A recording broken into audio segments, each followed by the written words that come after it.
Entonces,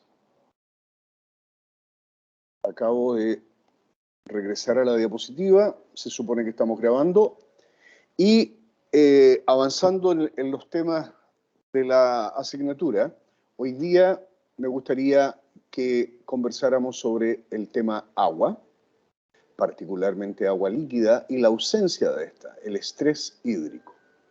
Y aquellos organismos que son capaces de sobrevivir la ausencia de agua se les denomina serotolerantes o serofílicos. Aquí tienen ustedes una foto de nuestro desierto de Atacama costero, y la diferencia son unas cuantas semanas después que llovió en la zona costera de Antofagasta hace un tiempo atrás. Ustedes pueden ver aquí a la izquierda una zona de la cordillera de la costa, totalmente seca. Este es el sur de Antofagasta, por el sector de Roca Roja, por si alguno de ustedes lo conoce.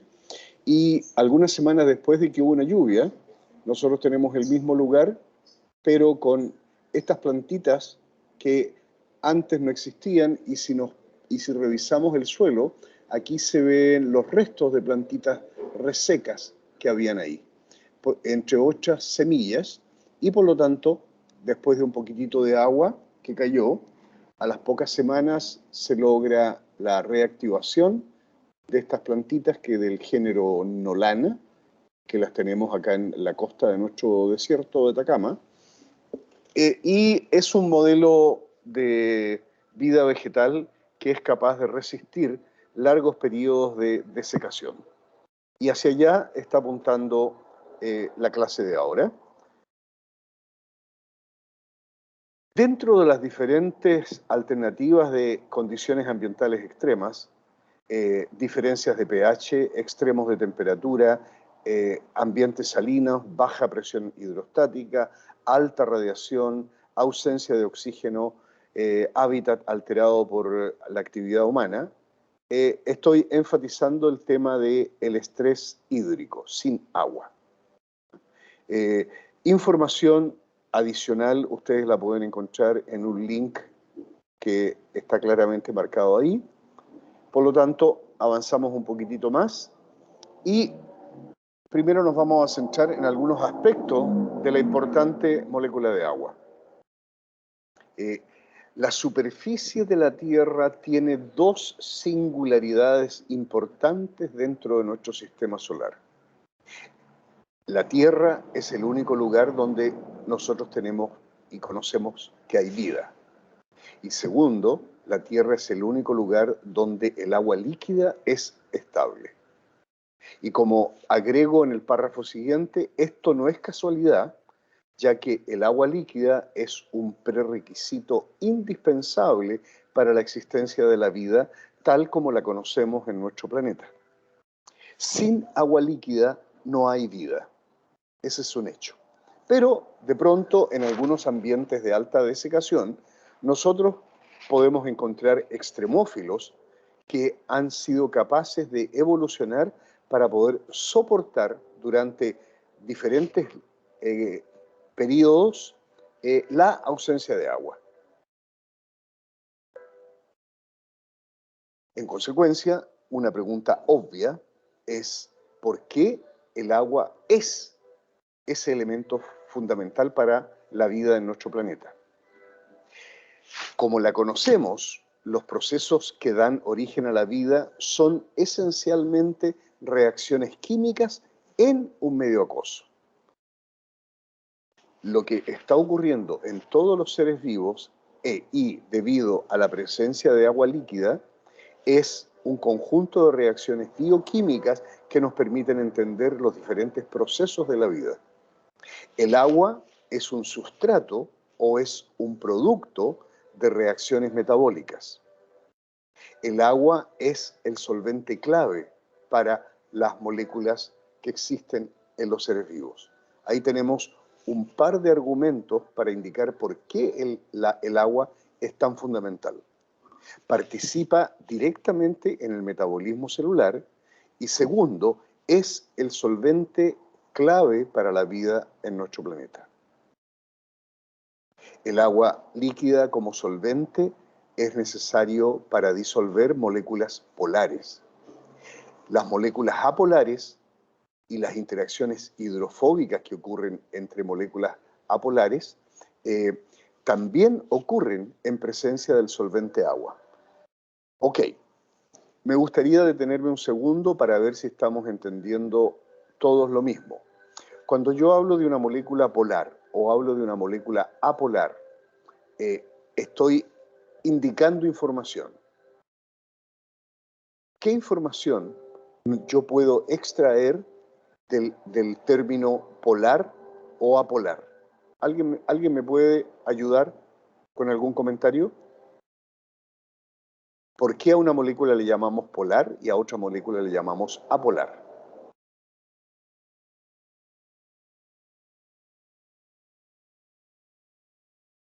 Determina la afinidad con el agua, el hecho de que las moléculas sean polares o apolares. Ok, una molécula polar tiene mucha mayor afinidad por la molécula de agua que una molécula apolar. De acuerdo. Por eso que a las moléculas polares nosotros les llamamos hidrofílicas. Le gusta el agua. Y a las moléculas apolares, con poca afinidad con el agua, le llamamos moléculas hidrofóbicas. No les gusta el agua. ¿Correcto? Ahora, ya que el agua es el solvente clave al interior de nuestras células, ella va a permitir disolver moléculas polares y las moléculas apolares van a tener que acomodarse en este ambiente acuoso, ¿cierto? Entonces, la presencia de agua va a favorecer interacciones hidrofóbicas entre moléculas apolares. Por favor, interrúmpanme si estoy hablando sobre algo que ustedes no manejan adecuadamente. Si ustedes no me preguntan, no me interrumpen, no hacen comentarios, yo estoy suponiendo que están siguiendo mi razonamiento. ¿Ok? Ejemplo de interacciones hidrofóbicas las vemos en diferentes moléculas. Por ejemplo, dentro de las proteínas, cuando las proteínas organizan su estructura tridimensional.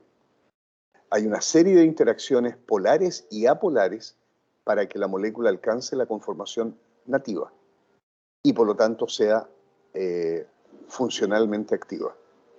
Y también la organización de estructuras que van más allá de unas pocas moléculas, sino que a eso le podemos llamar estructuras supramoleculares, y se nos viene a la mente, por ejemplo, las membranas celulares. La organización que se logra en presencia de agua entre moléculas apolares se ve favorecido por la presencia del solvente. Al ser un solvente, al ser moléculas hidrofóbicas, ellas van a tender a arrancar, a alejarse del agua y van a interactuar entre ellas.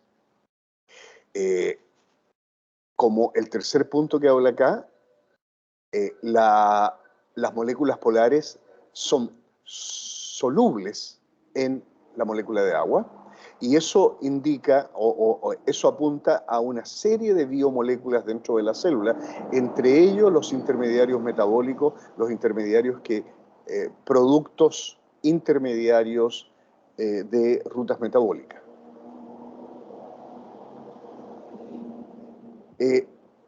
Volviendo un paso atrás al concepto de polar-apolar y la relación con los términos hidrofílico-hidrofóbico, ¿cómo podemos explicar que una molécula polar se solubilice en agua?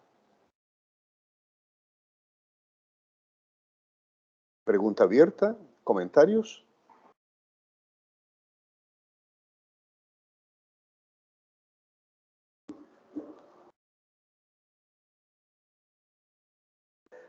¿Qué tipo de interacción yo voy a encontrar entre las moléculas del solvente agua y el soluto que se está disolviendo en el agua? Piensen ustedes unos granos de azúcar de mesa o unos granos de sal de mesa, una cucharada, y ustedes lo ponen en un vaso de agua, ¿qué es lo que observan? ¿Qué observan cuando ustedes tienen un vaso de agua, toman una cucharada de sal o de azúcar de mesa y lo ponen dentro del vaso? Se diluye. No escuché. Que se diluye. De nuevo, por favor, parece que está muy bajo tu micrófono. Que se diluye. Ahora te entendí.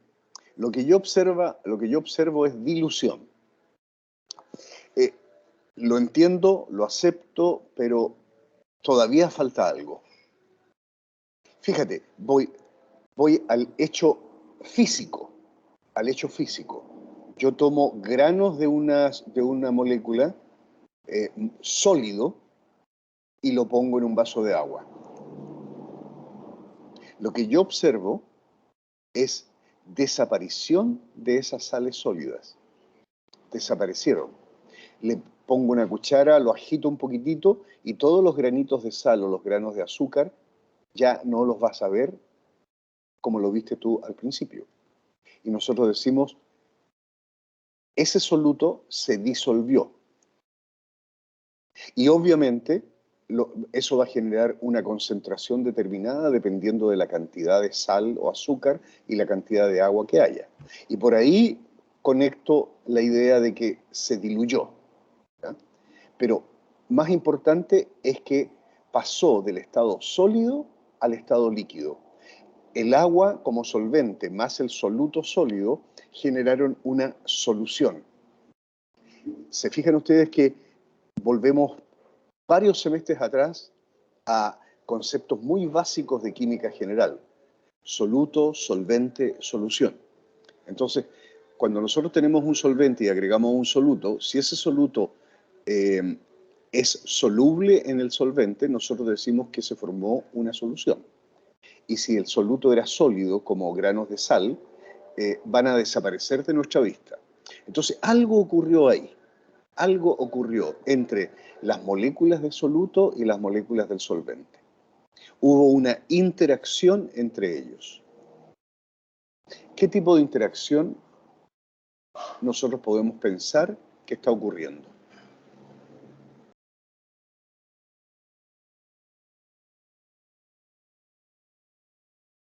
El cloruro de sodio o la sacarosa son moléculas polares. El agua es una molécula polar. ¿Qué significa que una molécula sea polar? Que tiene polos en su estructura química. Polos virtuales o polos reales con carga, ¿cierto? La molécula de cloruro de sodio se disuelve y el cloruro de sodio se separa en iones con cargas eléctricas, el ion sodio positivo y el ion cloruro negativo. Y esas son moléculas polares que interaccionan con un solvente polar que es el agua. El agua es polar porque tiene cargas virtuales. No está cargada eléctricamente, pero como lo vamos a ver en una diapositiva un poco más adelante, la distribución de electrones hace que el agua tenga polos virtuales, un polo negativo y un polo positivo. Entonces va a poder interactuar con moléculas con carga positiva o con cargas negativas, o con moléculas que también no tengan carga, pero la distribución electrónica en los enlaces hace que tengan polos virtuales. Eso apunta a explicar la capacidad que tiene el solvente de disolver, de actuar como solvente y formar soluciones. Por ejemplo, en la frase que estábamos conversando recién, solubilidad de intermediarios metabólicos a las concentraciones apropiadas. Ya, eso es problema de la célula que los tenga a las concentraciones adecuadas. No nos vamos a detener en ese punto. Pero más importante es la información que me entrega el paréntesis. Presencia de grupos hidroxilo. Por ejemplo, la glucosa, que tiene 5 grupos hidroxilo en su molécula. Hidroxilo, enlace oxígeno enlace hidrógeno, o sea, el grupo OH. Ese es un grupo sin carga al pH intracelular, pero tiene un oxígeno, que es un átomo electronegativo, y tiene hidrógeno, que es un electropositivo.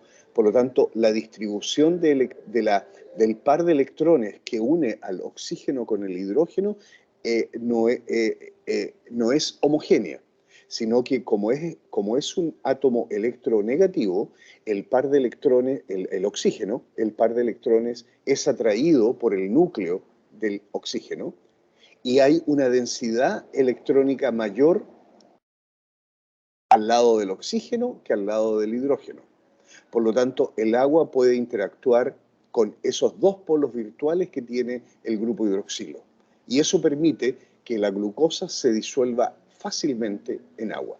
Y algo como eso va a ocurrir en muchas otras moléculas que participan en los procesos metabólicos. Si la molécula es apolar, va a tender a alejarse del agua y va a buscar interacciones con otras moléculas apolares. Por lo tanto, el agua está sirviendo a los dos tipos de moléculas. El otro punto de esta diapositiva le dice, la carga eléctrica favorece la solubilidad en agua. Claro, una molécula con carga eléctrica neta va a ser fácilmente soluble en el solvente agua. Por ejemplo, una molécula que originalmente era neutra, luego de una fosforilación, va a generar un grupo fosforilo en su estructura que tiene carga neta negativa. Por lo tanto, eso le va a ayudar a la molécula a disolverse en el solvente agua. El otro ejemplo en el paréntesis habla de grupos carboxílicos, la misma historia. Y finalmente, en el agua, los grupos carbonilos son muy reactivos. Un poco de química orgánica, por si no se acuerdan de lo que es un grupo carbonilo, anótenlo en su cuaderno, revisen un texto, revisen sus apuntes, pregúntenle a internet y se van a acordar, si se habían olvidado, qué es lo que es un grupo carbonilo. Y grupos carbonilos nosotros tenemos muchos en las moléculas orgánicas dentro de la célula. Y este resumen me está diciendo que son muy reactivos en presencia del solvente agua. Por lo tanto, aquí tenemos una serie de argumentos que permiten explicar el agua como un excelente solvente para los procesos que sustentan la vida.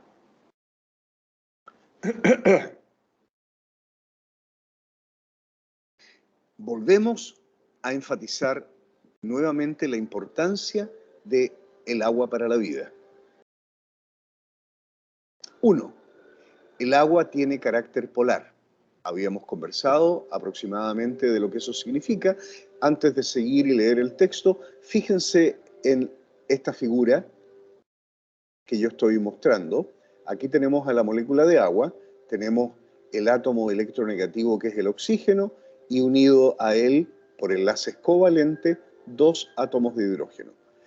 El enlace covalente es básicamente el compartir un par de electrones. Ambos átomos, oxígeno e hidrógeno, comparten un par de electrones, lo que forma el enlace covalente. Pues bien, al ser electronegativo, la nube electrónica de este par de electrones se acerca más al átomo electronegativo y por lo tanto, y eso mismo ocurre con el segundo átomo de oxígeno. Entonces, alrededor de la zona del átomo de oxígeno hay más electrones y los electrones poseen carga negativa. Por lo tanto, aquí alrededor del oxígeno hay una densidad de electrones mayor y eso le da el carácter polar a la molécula de agua, porque el par de electrones se acerca al oxígeno y se aleja de los hidrógenos.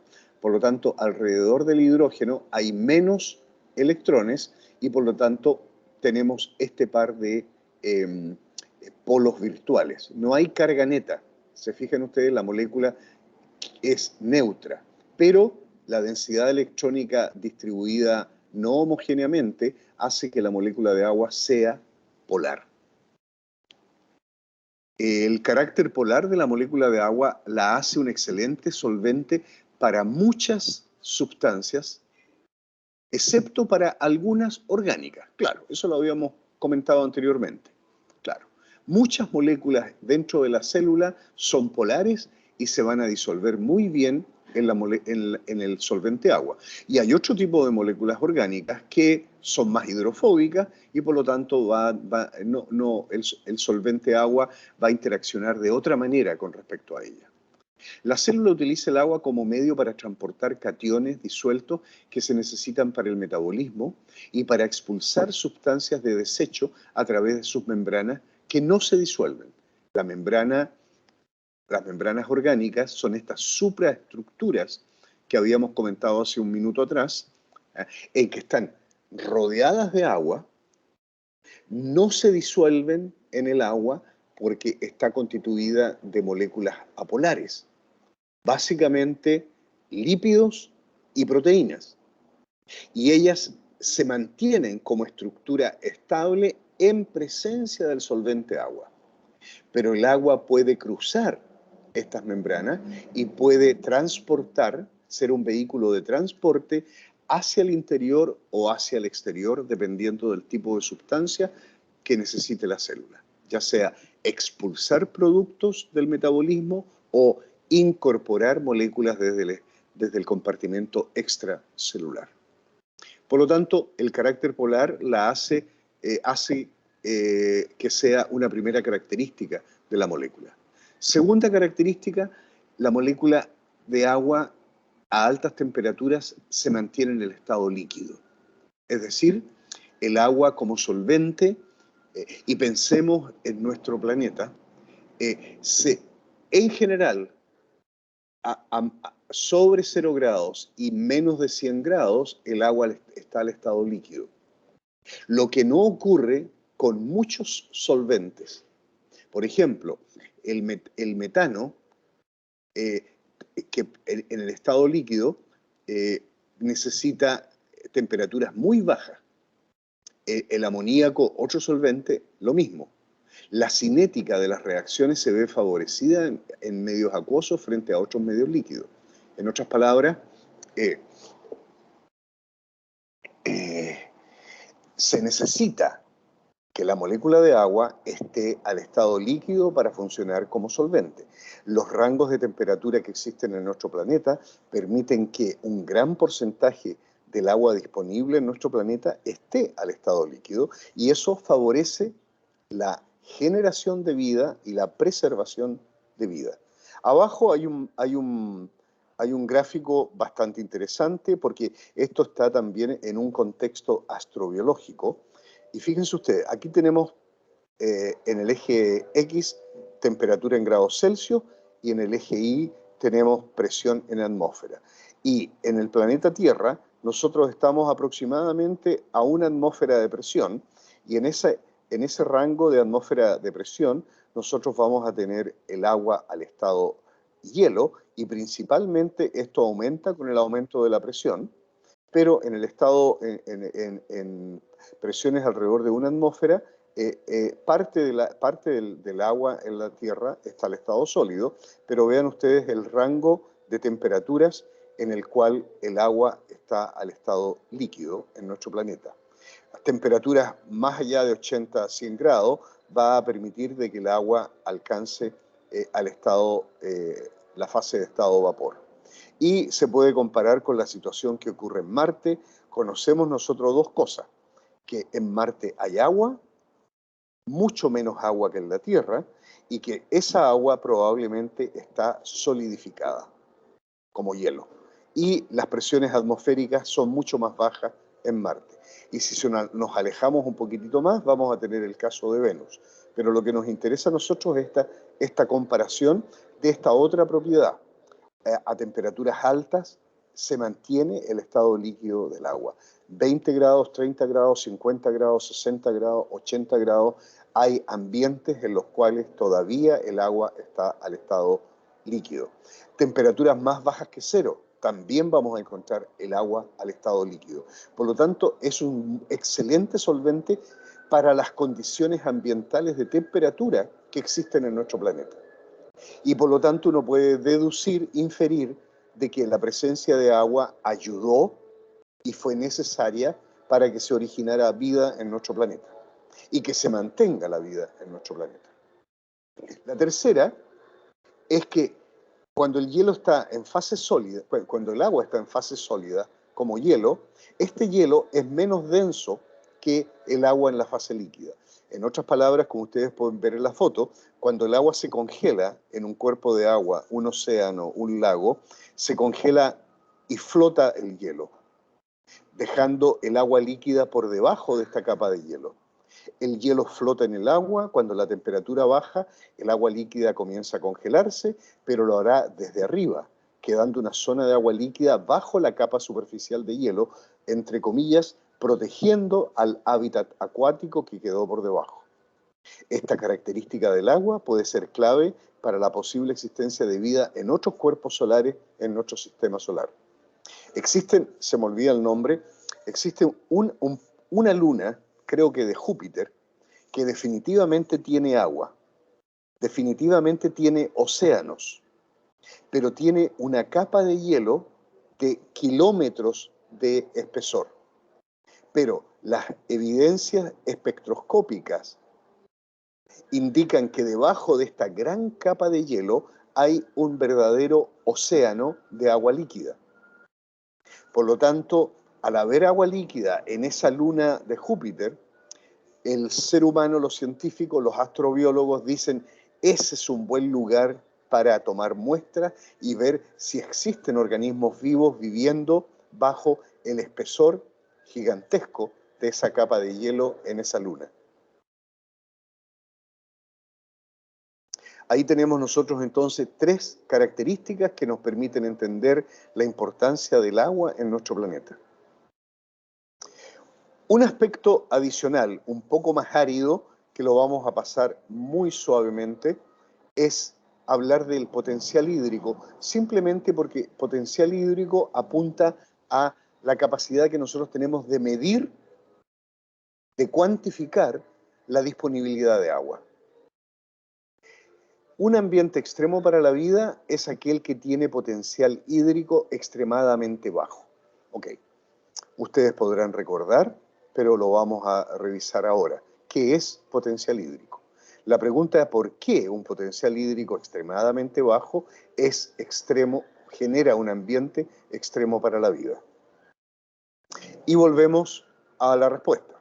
El agua líquida es el solvente necesario para las reacciones bioquímicas. Bajo potencial implica baja disponibilidad.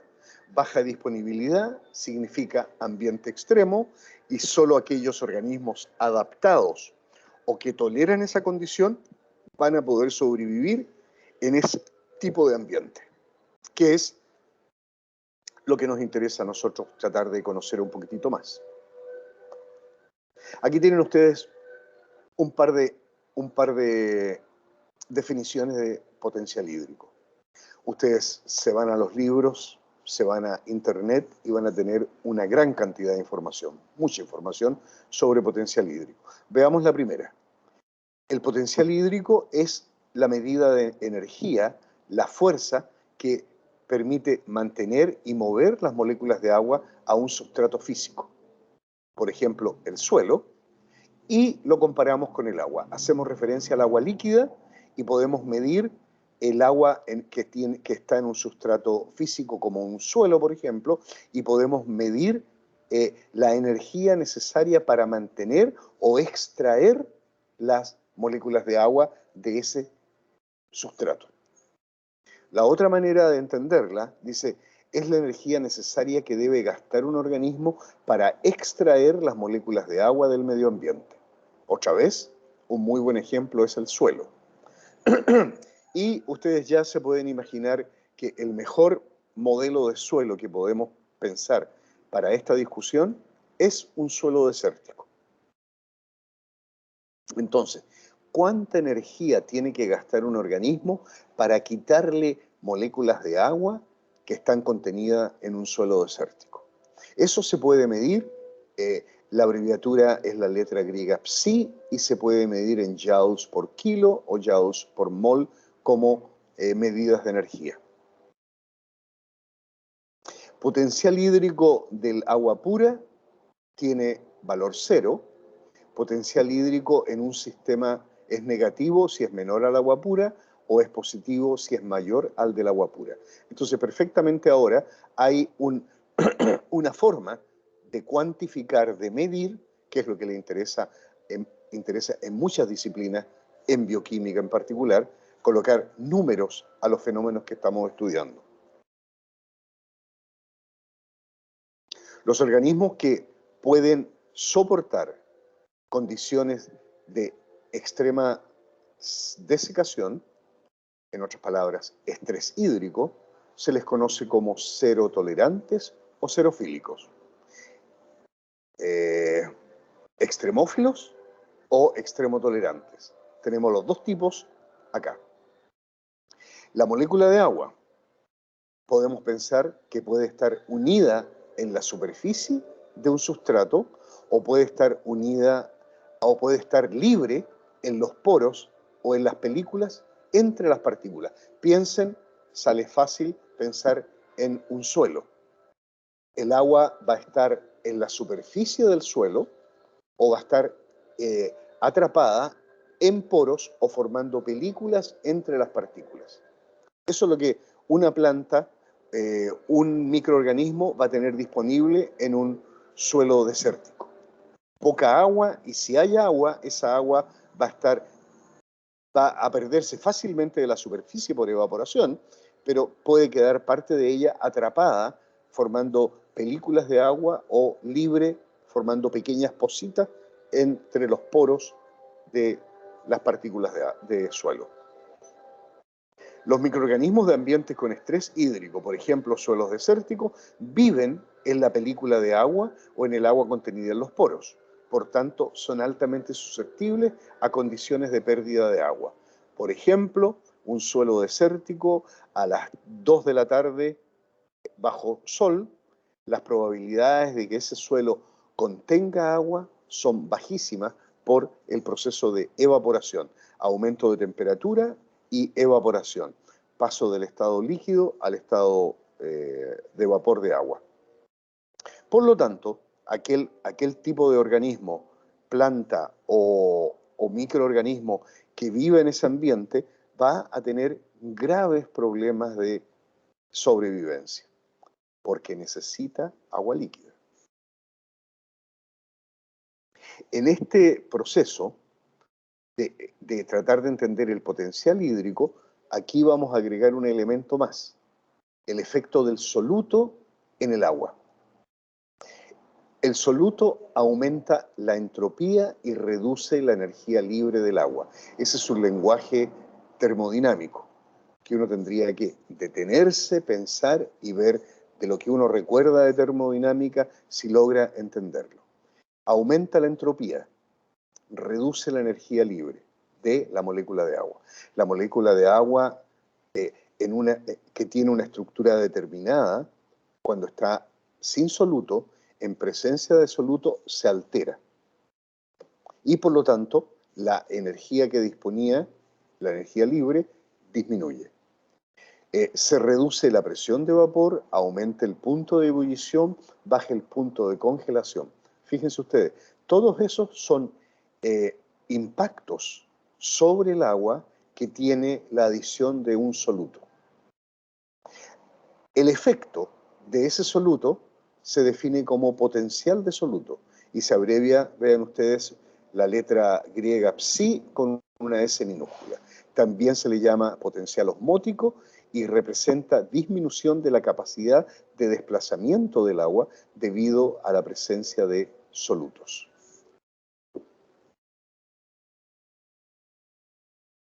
Abajo hay una figura que nos muestra una imagen probablemente conocida por ustedes, que la habrán visto en más de alguna oportunidad, en que nosotros tenemos dos compartimentos. A la izquierda, agua pura, con un potencial hídrico correspondiente al agua, que va a ser alto si nosotros lo comparamos con el segundo compartimento, al cual se le agregó un soluto, por ejemplo, sal, y se produce la interacción entre moléculas de agua y las moléculas de la sal, que es un compuesto polar, un compuesto inorgánico polar. Por lo tanto, parte del agua va a ser atrapada por los iones sodio y cloruro para generar estas capas de solvatación alrededor de los iones. Y por eso, por lo tanto, esa agua va a quedar atrapada, o parte de esa agua va a quedar atrapada, y eso va a generar un potencial hídrico bajo. Ahora, los dos compartimentos aquí están separados por una figura que puede representar una membrana permeable al agua. Es decir, el agua puede pasar, las sales no pueden pasar. Y el fenómeno que va a ocurrir va a ser el paso del agua desde una zona de alto potencial a una zona de bajo potencial. Y piensen ustedes ahora lo que vamos a ver más adelante cuando veamos la presencia de vida en ambientes altamente salinos. Y vamos a conversar de los organismos halófilos y halotolerantes, que van a tener que responder a esta misma situación. Y vamos a ver cómo la vida se adapta a vivir en lugares con una alta concentración de sal. Hay un elemento más para complicar un poco la historia. Se incorpora el potencial de presión, no nos vamos a preocupar mucho de eso, pero al disminuir el potencial hídrico, al hacerse más negativo, hay un mayor gasto energético y hay un aumento en el estrés del organismo. Estos son dos observaciones que nosotros podemos claramente entender. Cuando nosotros estamos en una condición en que el potencial hídrico disminuye, significa que el agua se hace menos disponible. Regresemos un segundo atrás, acá, un potencial hídrico bajo, vamos a tener que el agua está menos disponible porque parte de ella está atrapada actuando como solvente del soluto que fue ingresado. Y segundo, esto aumenta el estrés hídrico. ¿Por qué? Porque el agua va a estar a menor disponibilidad para su uso, ya sea por un organismo. Y, como lo decíamos, el agua fluye desde un alto potencial a un bajo potencial. Si esta fuera... pues creo que está la diapositiva. A ver.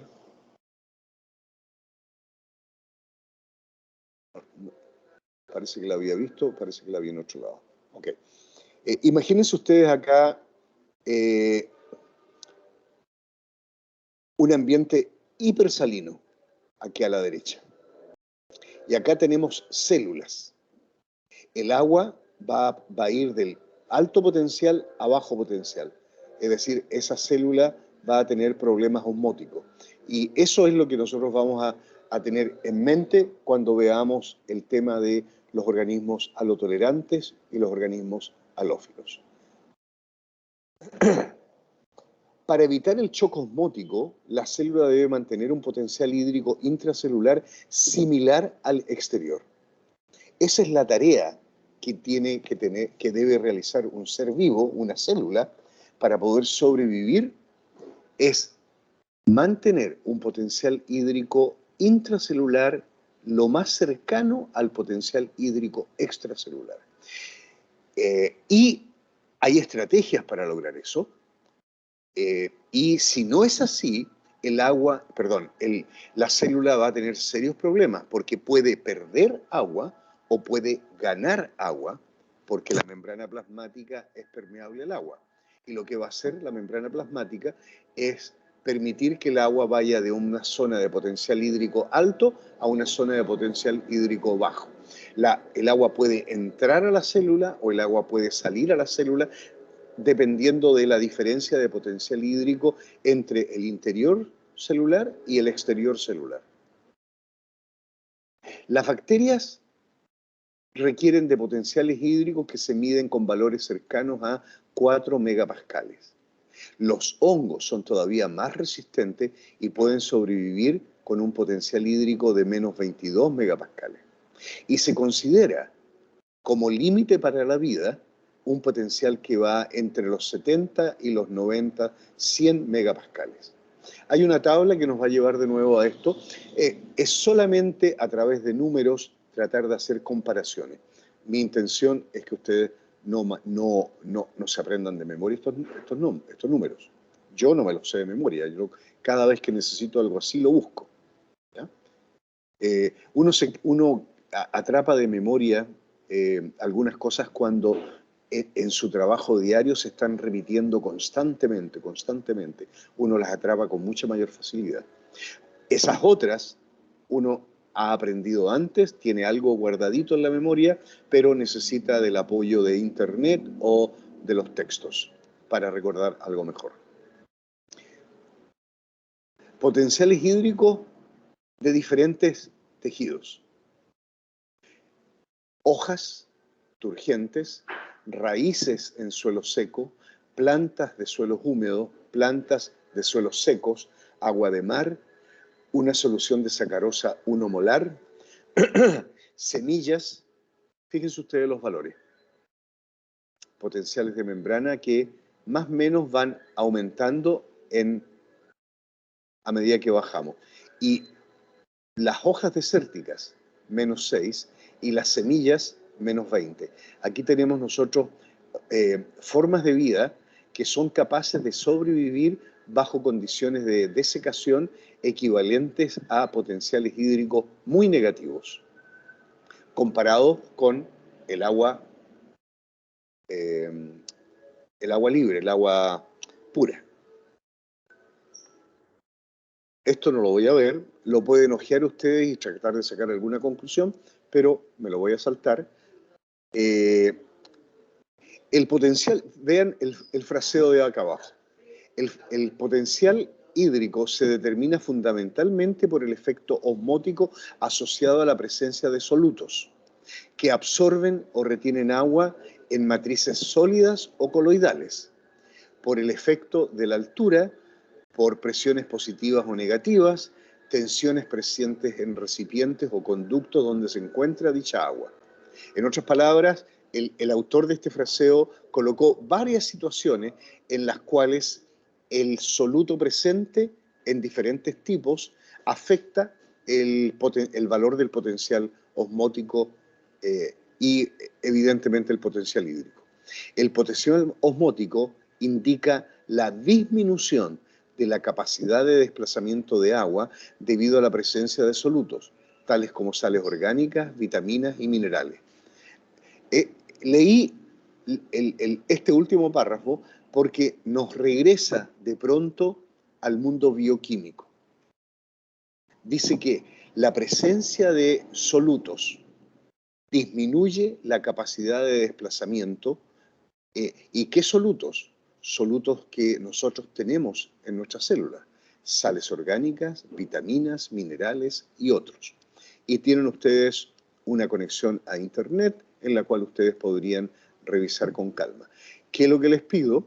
Tranquilamente, cuando estén estudiando la asignatura, lean este texto que se los dejé para ver si logran capturar de mejor manera la importancia del potencial hídrico. ¿Por qué? Porque el potencial hídrico, como les digo, es una medida de energía, es la más utilizada, se mide en megapascales, y capacidad de las moléculas para moverse en un sistema. Energía libre de las moléculas, mientras mayor la energía libre, mayor movimiento. Si el movimiento está restringido por la presencia de solutos, la energía libre va a disminuir, y es una medida del potencial hídrico. Bajo estrés osmótico, efecto de solutos en el agua, el organismo debe ajustar su presión osmótica mediante un proceso adaptativo denominado osmorregulación, que requiere y consume energía. Ese gasto de energía afecta el crecimiento del organismo. Repito, estamos regresando a la biología y a la bioquímica. Cuando un organismo está sujeto a un estrés osmótico, es decir, está en un ambiente cuando hay agua y esa agua tiene un alto contenido de sales, por ejemplo, él debe ajustar su presión osmótica, tratar de igualarla con la del exterior. Y eso se llama osmorregulación. Y la osmorregulación es un proceso biológico con bases bioquímicas que consumen energía.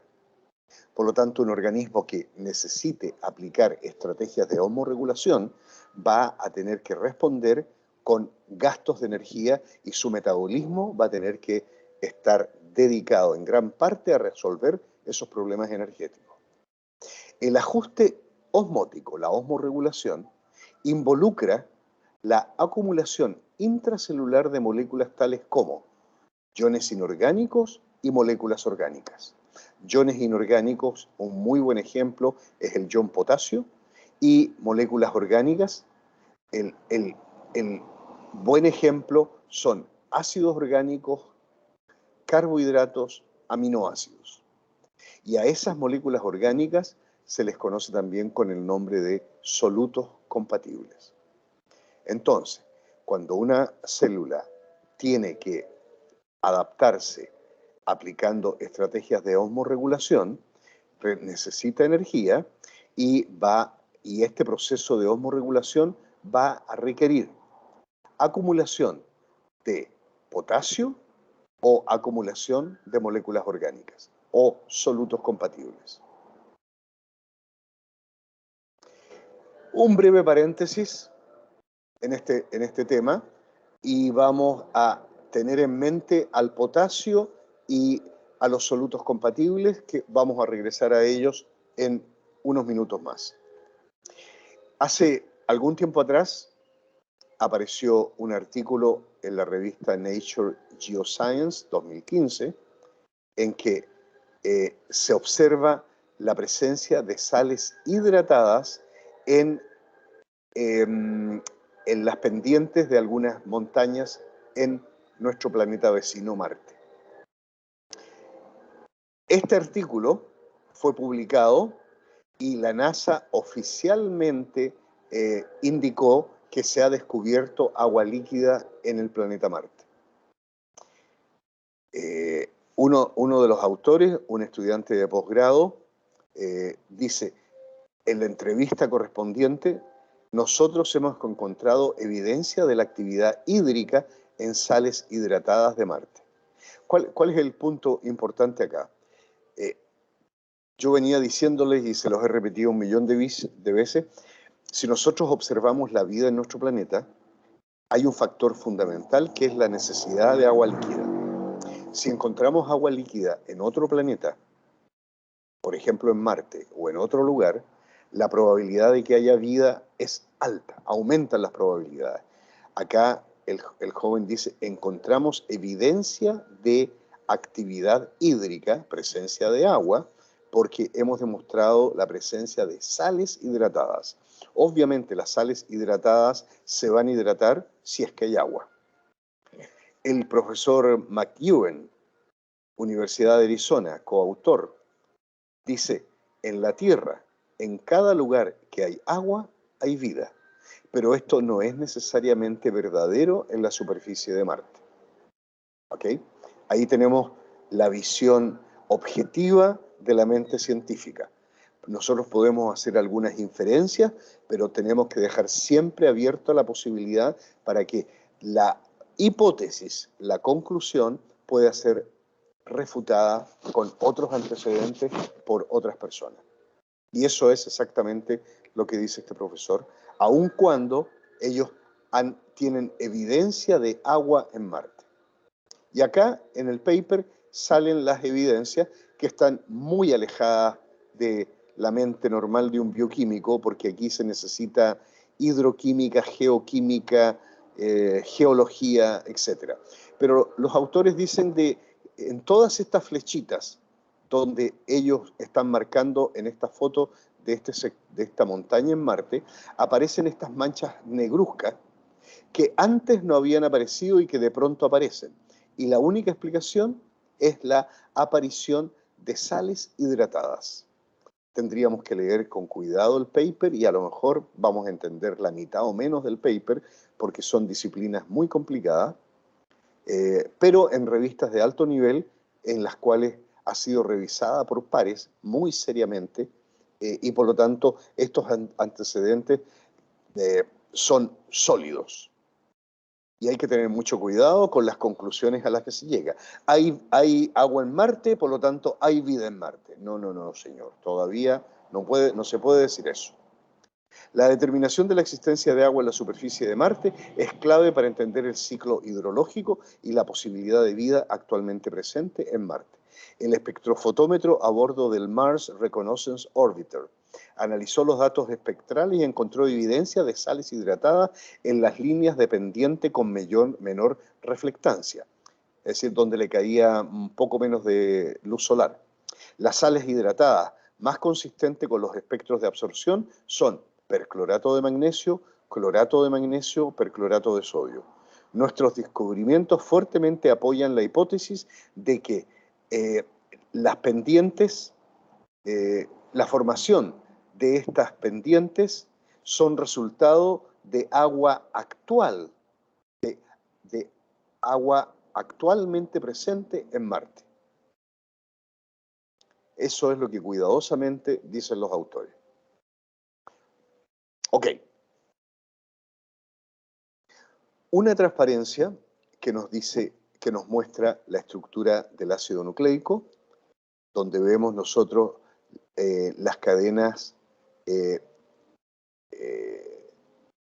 en la que en el exterior se observan los grupos fosfatos de los enlaces fosfodiéster de ambas hebras y se puede definir la presencia de la deoxiglucosa y hacia el interior de la doble hebra la posición de las bases nitrogenadas. Por lo tanto, el interior de la doble hebra es una zona hidrofóbica y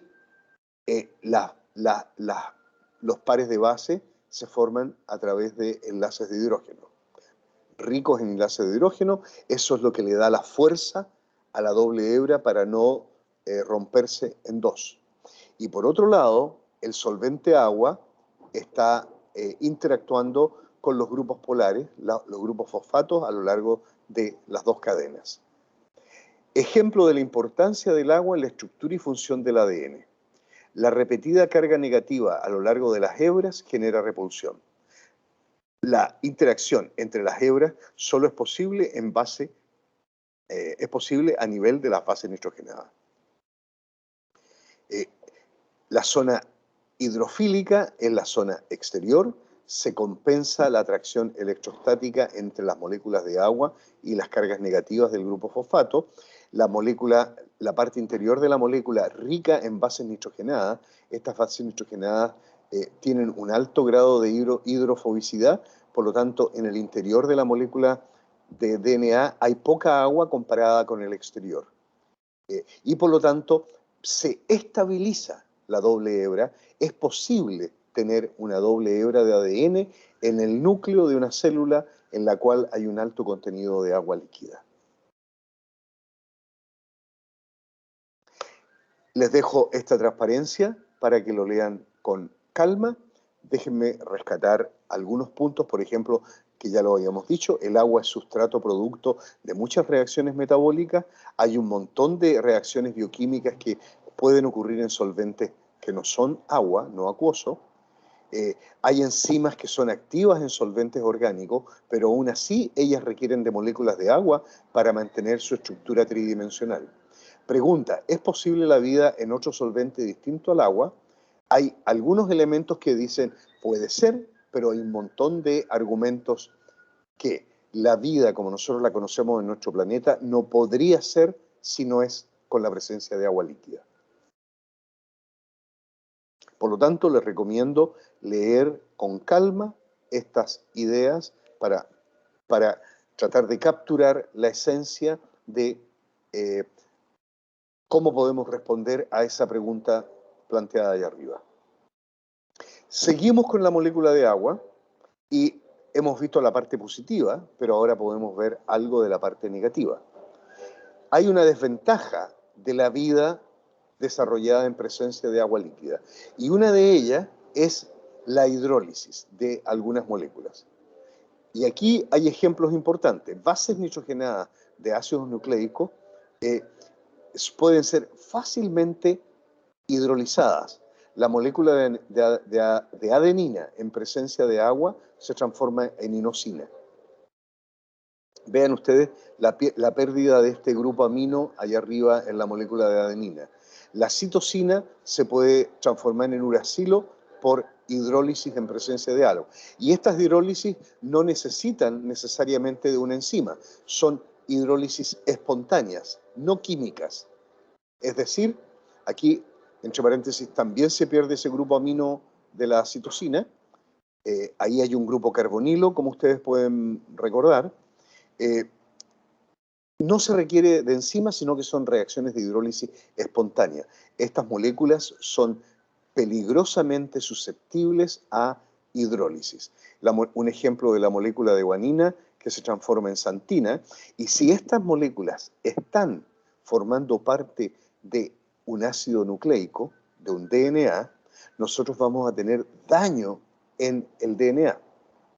Si ustedes recuerdan el proceso de replicación celular, las hebras de DNA se van a separar en algún momento, una DNA polimerasa va a catalizar la síntesis de una hebra complementaria a cada una de las hebras, y si una molécula de citosina se ha hidrolizado y se ha transformado en uracilo, cuando la DNA polimerasa esté leyendo esa zona, se va, comillas, a equivocar y va a generar una hebra hija con una alteración en una base nitrogenada, en un deoxinucleótido. Y eso nosotros le llamamos mutación. Entonces, la hidrólisis de bases nitrogenadas potencialmente llevan a la posibilidad de mutaciones. La célula trata desesperadamente de mantener la fidelidad de la información genética y dispone de una variedad de sistemas de reparación de DNA, de daño en el DNA, y por lo tanto tiene que estar pendiente constantemente de encontrar bases nitrogenadas que han sido hidrolizadas y reparar el daño antes que la DNA polimerasa venga a catalizar el proceso de replicación del material genético. En el ser humano son cientos de sistemas proteicos que se están moviendo en cada núcleo de nuestra célula, revisando constantemente la situación que tiene nuestro DNA, encontrando errores, modificándolos, pasando por delante de otros sin darse cuenta, y vamos a tener mutaciones, algunas de las cuales nos pueden llevar a que esa célula se transforme en una célula tumoral. Por lo tanto, el agua líquida es importante, pero es comillas, un veneno dentro de nuestro sistema bioquímico. Las rayitas rojas muestran los enlaces en los que una molécula de ARN, por ejemplo un ARN mensajero, son inestables y susceptibles a la hidrólisis, a una reacción hidrolítica. Fíjense, este es un pedazo de una molécula de RNA y vean ustedes todas las posibilidades que hay para que esta molécula se destruya estructuralmente debido a simplemente hidrólisis de alguno de sus enlaces covalentes. Y hay un par de párrafos allá abajo que se los dejo para lectura.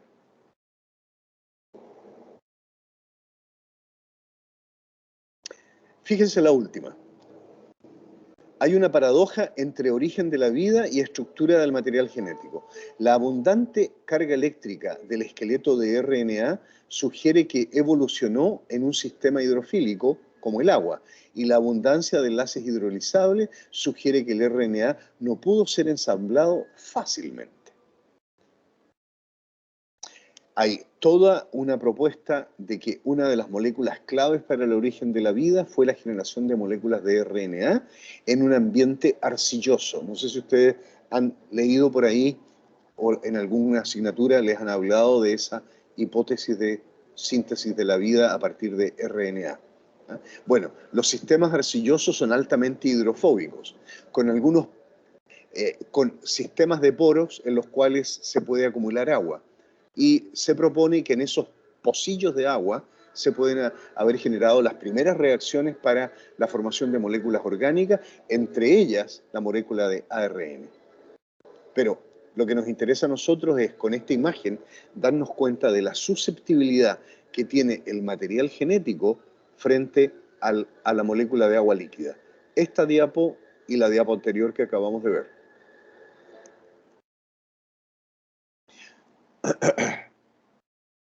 Crecimiento, sobrevivencia de los organismos está limitado por dos grandes factores: la disponibilidad de agua líquida y la temperatura a la cual estos organismos están sometidos.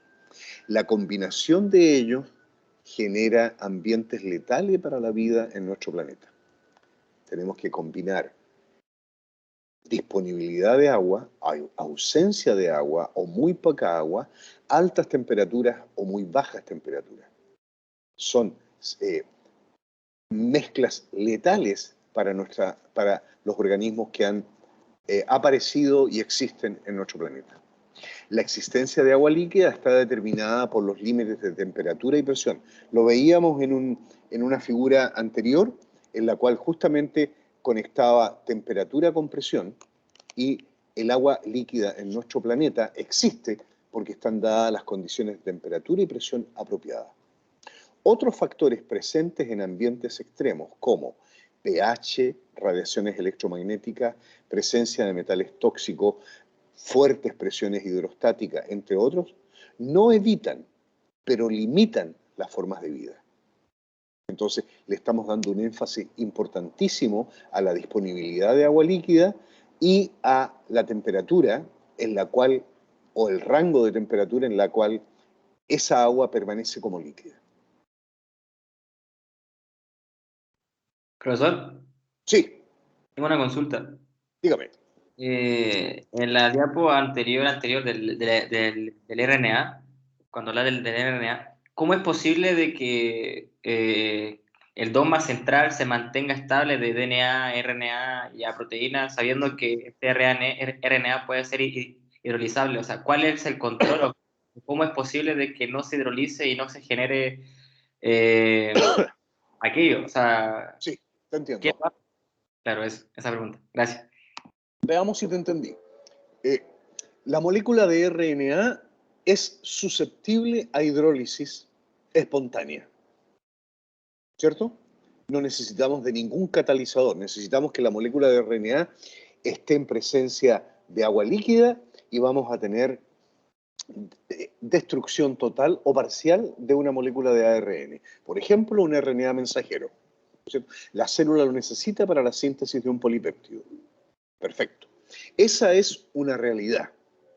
¿Cómo se las arregla la célula para, entre comillas, mantener ese dogma que tú recuerdas? ¿Cómo se las arregla la célula para que su material genético, la información contenida en el material genético, pueda ser traducida en las diferentes proteínas que existen en la célula? Definitivamente la célula lo ha resuelto, ¿no es cierto? Porque si no, no habría vida. La vida habría tenido que buscar otro mecanismo diferente al RNA mensajero para traducir la información de los genes. Okay. Recordar que toda molécula orgánica tiene vida media. Conceptualmente, vida media, el tiempo necesario para que la concentración disminuya a la mitad. ¿Se acuerdan de eso? Si no lo manejaban, se los recuerdo. El carbono 14 radioactivo tiene una vida media de 5.000 años. Es decir, que si yo tengo 1 gramo de una molécula con carbono 14, tienen que pasar 5.000 años para que por desintegración radioactiva el contenido de carbono 14 disminuya a la mitad. O sea, van a haber 0,5 gramos de material radioactivo después de 5.000 años. En el caso de proteínas, de lípidos, de ácidos nucleicos, también tienen vidas medias. Y los RNA en particular van a tener vidas medias diferentes. Hay RNAs que tienen, o en general, otras moléculas orgánicas, proteínas, que tienen vidas medias de minutos, otros tienen vidas medias de días, otros tienen vidas medias de semanas. ¿Ya? Va a depender de cómo el organismo es capaz, o no eso. Iba a decir cómo el organismo es capaz de proteger estas moléculas. Sí, cómo es capaz de protegerlas. ¿Dónde se localizan estas moléculas dentro del compartimento correspondiente? Núcleo y después salida hacia el citoplasma. ¿Van desnudas o van acompañadas de proteínas, formando nucleoproteínas? Y la respuesta iría por ahí. Estas moléculas altamente susceptibles al daño por hidrólisis están normalmente formando parte de un complejo con proteínas. Y dependiendo ahora de la composición de la molécula de RNA, algunos van a ser más susceptibles que otros y por lo tanto eso se va a reflejar en diferentes vidas medias. Eso es lo que se me ocurre en estos momentos como respuesta a tu pregunta. Y agrega eso de que la célula no produce una o dos moléculas de RNA mensajero, sino que son muchas moléculas de RNA mensajero que se están sintetizando constantemente hasta que la RNA polimerasa deje de funcionar y transcribir el gen con el cual está trabajando.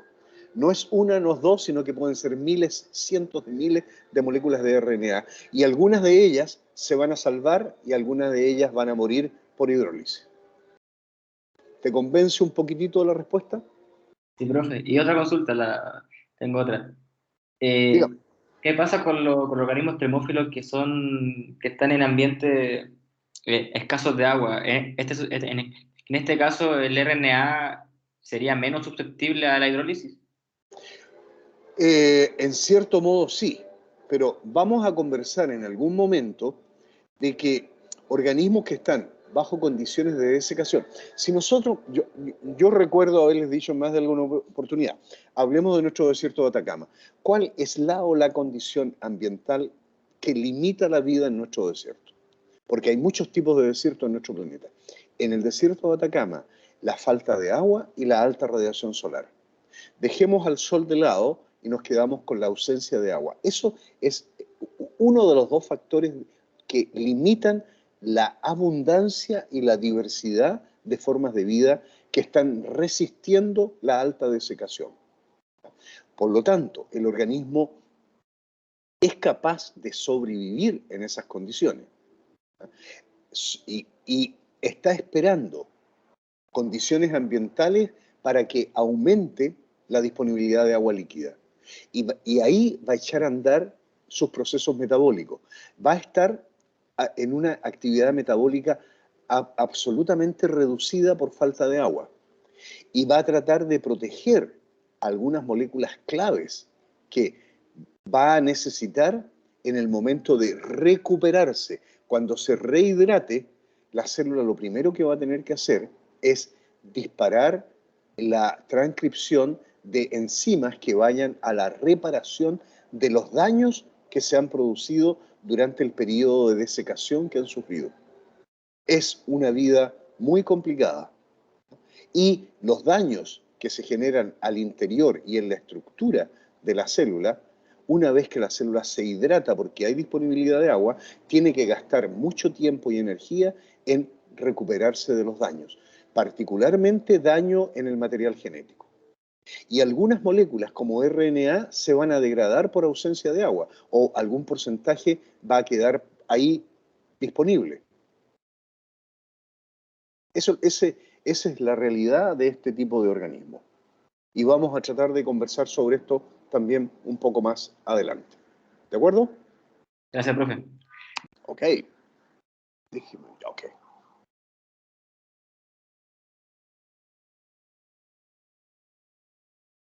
Simplemente Aquí lo que tienen ustedes es una columna de temperatura que van entre los menos 200 y los 500 grados Celsius. Y aquí el autor lo que está resumiendo, como pueden ver ustedes aquí en la leyenda de la figura, el agua líquida y la vida en los planetas. La presencia de agua líquida y las enzimas que funcionan en la Tierra y los microorganismos, bacterias y arqueas. Note que mientras más complejo es el organismo, eucariontes ocupan un rango termal más restrictivo. El promedio de la superficie en Marte es menos 55 grados y en Europa menos 160 grados, que también se muestran acá. Entonces, vean ustedes, vienen estos manchones de colores. Por ejemplo, aquí tenemos agua al estado líquido en nuestro planeta, agua al estado líquido por debajo de los 0 grados. Mi reloj me dice que hemos trabajado durante 1 hora 15 minutos, así que me voy a acercar lentamente o rápidamente al final de la clase. Les repito, este manchón de aquí abajo, que espero lo puedan ver bien o lo van a ver mejor cuando bajen el PDF, dice salino. Es decir, nosotros podemos encontrar en nuestro planeta hábitats en que por debajo de los 0 grados hasta 10, hasta los 20 o más grados bajo cero, 20, 40, 60, 80, hasta menos 40 grados bajo cero, podemos encontrar hábitats salinos en los cuales hay agua líquida. Si nosotros subimos entre 0 y 100 grados Celsius, hay agua líquida. Agua líquida en estado puro. Por ejemplo, lagunas o con poca salinidad. El caso que vimos abajo requiere de mayor salinidad para que el agua no se congele. Y agua líquida sobre los 100 grados se requieren de altas presiones y de alta salinidad. Es decir, nosotros podemos encontrar agua líquida en un rango bastante amplio de temperaturas en nuestro planeta. Sin embargo, y aquí viene el dato interesante, la actividad de las enzimas, que son elementos esenciales para la vida, podemos encontrar enzimas que tienen actividad por debajo de los 0 grados hasta cerca de los 40, 50 grados de temperatura. Ese es el rango en el cual la gran mayoría de las enzimas pueden trabajar. Los microorganismos, bacterias y arqueas, pueden crecer en un rango que van por sobre los 110, 120 grados de temperatura hasta menos 20 grados de temperatura. Y la vida eucarionte, como lo decía la leyenda arriba, tiene un rango mucho más restringido de temperatura para poder subsistir. Ejemplos de formas de vida eucarionte levemente por debajo de los 0 grados y acercándose a los 50 grados de temperatura. Y ahí vamos a encontrar ejemplos más adelante de extremófilos que van a ser capaces de romper estas barreras de temperatura. Pero no tanto. Les debo haber comentado en una clase anterior de que hay un caso de una arquea que se le ha podido cultivar a 113 grados de temperatura, es decir, por sobre la temperatura de ebullición del agua, en presencia, en un hábitat en el cual el agua estaba en estado líquido. Ok. Estamos hablando de estrés hídrico que se traduce en desecación. Y ahí ven ustedes un listado simple y directo con lenguaje bioquímico de cuáles son los efectos que nosotros podemos esperar por efecto de la desecación de la célula. El primero y más evidente es que la célula se muere.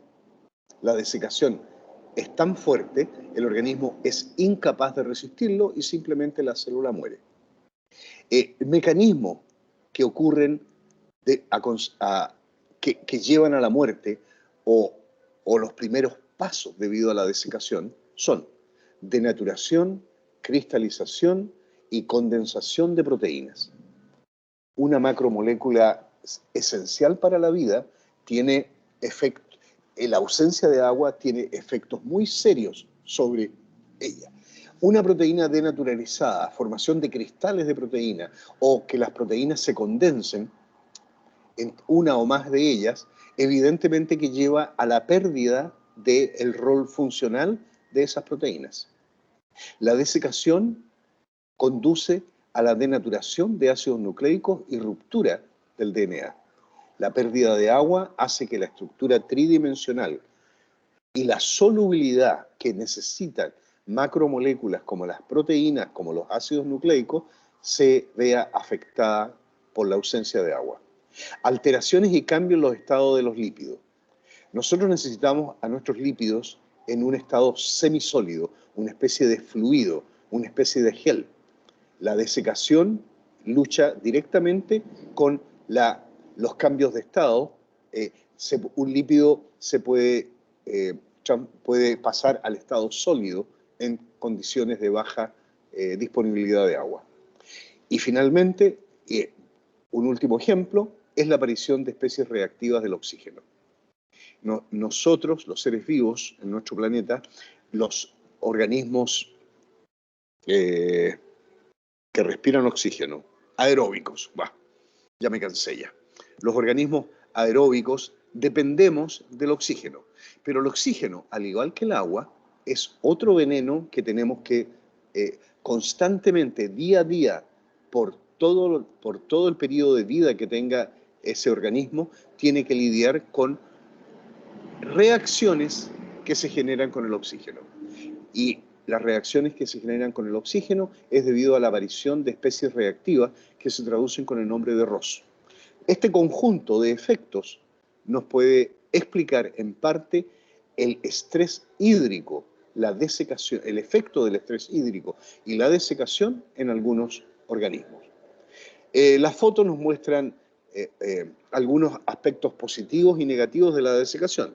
Aquí tenemos el tema de la desertificación, que lo hemos conversado en la asignatura anterior y ustedes pueden haber escuchado en las noticias lo que está sucediendo en nuestro país, que lo habíamos adelantado en la clase de estudio de zonas desérticas, que el desierto está avanzando a pasos gigantescos en nuestro país y en el mundo, en muchas partes del mundo, pero también la desecación nos lleva a la preservación de algunos alimentos. Acá tenemos maíz seco y cada uno de estos granitos es una semilla que en condiciones adecuadas puede dar origen a la planta. Por lo tanto, la desecación es una estrategia natural y humana para el manejo de recursos alimenticios. Y acá me parece que son pasas y ciruelas secas. Todos ustedes tienen que haber tenido experiencia con este tipo de ricos alimentos. Y estamos hablando del efecto de la desecación. Y para terminar la clase, vamos a introducir el término anhidrobiosis, que se conecta en parte con algo que habíamos conversado en base a una pregunta que me hicieron. ¿Qué es anhidrobiosis? Un estado metabólico que ocurre cuando el organismo posee una cantidad pequeña de agua intracelular y en ese organismo no se observa actividad metabólica. Desecación severa, extremos de temperatura, combinación letal para muchos organismos. Como lo habíamos también conversado en una diapositiva anterior, falta de agua y extremos de temperatura es un cóctel que muy pocos organismos son capaces de resistir. No se observa actividad metabólica. Ausencia de actividad metabólica significa que el organismo no ha muerto, sino que ha generado un estado en que es consecuencia de que ha perdido agua a nivel intracelular. La anhidrobiosis nosotros la podemos encontrar en un gran número de formas de vida. Bacterias, levaduras, hongos, líquenes, plantas, insectos, nemátodos. Suficientes ejemplos para decir de que esto no es algo extraño en la biosfera de nuestro planeta. Hay organismos que se han adaptado, tienen estrategias adaptativas y una de esas estrategias adaptativas es apagar una serie de botones al interior de la célula debido a que la señal ausencia de agua está presente y los procesos metabólicos empiezan a disminuir cada vez más y el organismo entra en un proceso de anhidrobiosis. El organismo está casi completamente seco y debe, ahí viene un punto importante, estabilizar sus membranas y otras estructuras celulares para evitar daños letales. Si el organismo es capaz, en este proceso de anhidrobiosis, preocuparse de sus membranas y de otras estructuras celulares, por ejemplo, material genético, va a evitar daños que son irreversibles. Una vez que el agua esté disponible, el organismo se va a dedicar rápidamente a hacer uso de la información genética, generar nuevas proteínas y enzimas y resolver el problema del daño celular. Sonia, el lunes, perdón, el domingo. A las 11 estamos allá. Ya. Chao, chao. Entonces, nosotros nos vamos a encontrar con casos en los cuales hay organismos que entran en anhidrobiosis en espera de condiciones ambientales más adecuadas. En llegada a las condiciones ambientales más adecuadas, básicamente disponibilidad de agua, una esperada lluvia, el organismo se va a activar y lo que necesita es activación metabólica. Y primero que nada, activación metabólica para reparar daños.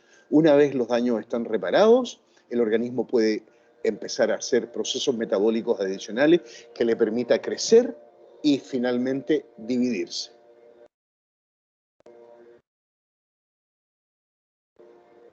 Dos hipótesis que no son excluyentes entre sí, que podrían explicar los mecanismos de la estabilización macromolecular que se requiere para el proceso de anhidrobiosis. Lo que justamente decíamos anteriormente, estabilizar membranas y otras estructuras celulares para evitar daños letales. Hay dos maneras, dos hipótesis. Muchas de las dos tienen datos experimentales que las apoyan. Una es la hipótesis del reemplazo del agua y la otra es la hipótesis de la vitrificación. Vitrificación viene de vidrio. Fíjense, primero, la hipótesis de reemplazo del agua propone que azúcares no reductores, o sea, un grupo determinado de azúcares, por ejemplo, la tretalosa, entre otros, la sacarosa también, interaccionan vía enlaces de hidrógeno con macromoléculas, reemplazando al agua y estabilizando estas estructuras. El agua se empieza a perder. El agua está asociada a macromoléculas a través de enlaces de hidrógeno, como lo habíamos alcanzado a recordar en transparencias anteriores. Rápidamente el organismo empieza a sintetizar un tipo de azúcares y los azúcares vía enlaces de hidrógeno van a ir acomodándose en todos aquellos lugares en los cuales se ha ido perdiendo el agua. Por lo tanto, esa macromolécula va a estar estabilizada en espera de la llegada de agua líquida. Hipótesis de reemplazo del agua vía azúcares. La segunda es la hipótesis de vitrificación.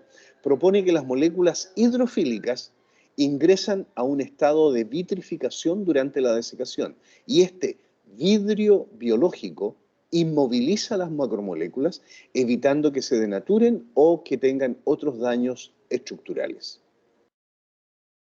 Entonces, hay investigadores a nivel internacional que este es un tema de interés para ellos. Abajo, no es exhaustivo, pero para que nosotros tengamos una idea, dice, hipótesis y líneas de investigación que están focalizadas en áreas tales como, ¿qué pasa con el metabolismo durante la anhidrobiosis? Nosotros decíamos que anhidrobiosis implica ausencia de metabolismo. Da la impresión de que hay antecedentes, de que hay un metabolismo basal, mínimo. Va a depender de cuánta agua perdió el organismo, pero parece que en ciertos estados de anhidrobiosis todavía se puede medir algo de actividad metabólica. Entonces, ¿cuáles son los procesos metabólicos que uno puede encontrar y medir en organismos que están sometidos a anhidrobiosis? Ahí tienen ustedes una línea de investigación y nosotros podemos hacernos hipótesis sobre este tema. ¿Cuáles son las adaptaciones bioquímicas que tienen los organismos en general para enfrentar el estrés hídrico y consecuentemente la desecación? Y lo mismo, ¿cuáles son las adaptaciones morfológicas que van a sufrir, que van a aplicar organismos unicelulares y multicelulares para soportar procesos de desecación? Son temas interesantes y abiertos a la investigación científica. Y estamos hablando de un estrés ambiental a la vida, a las diferentes formas de vida. Con esto termino. Listado de la variedad de organismos tolerantes a la desecación. ¿Por qué los organismos tolerantes a la desecación son pequeños y raros? Esto lo escribe Alper el año 2016 en el Journal of Experimental Biology. Tabla 1, rango taxonómico de tolerancia a la desecación. Primera columna, grupo de organismos. Segunda columna, qué conocemos de ellos, a cuáles conocemos. Y tercero, los papers en los cuales el autor de esta revisión sacó la información.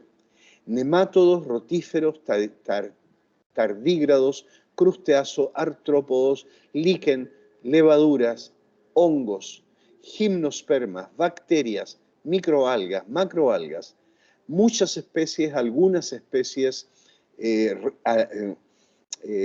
cerca de 50 esporofitos, cerca de 300 especies adultas, principalmente las semillas y la mayoría de los polen de esas plantas. En bacteria, muchas especies, incluyendo cianobacterias, y aquí tenemos los papers en los cuales nosotros podemos encontrar información que habla del estudio de larvas de una mosca, Polypedilum vanderplanki, que es resistente, tolerante a la desecación. Mentira, esta es la última diapositiva, la vamos a retomar en la próxima. 3 grupos de organismos que los podemos organizar de acuerdo a la tolerancia, pero definiendo el potencial hídrico óptimo o mínimo para la vida. Óptimo para crecimiento, menos 0,1 megapascales. En el grupo 1, hongos y bacterias. Grupo 2, óptimo, menos 1 megapascal. Otro tipo de bacterias, otro tipo de organismos. Grupo 3, óptimo, menos 1 megapascal. Se repite el menos 1, ¿no es cierto?, para el óptimo. Pero fíjense el mínimo, menos 2, menos 5, menos 10 a menos 15. Es decir, se dividen en básicamente la mínima cantidad de agua disponible expresada como potencial hídrico que les permite crecer.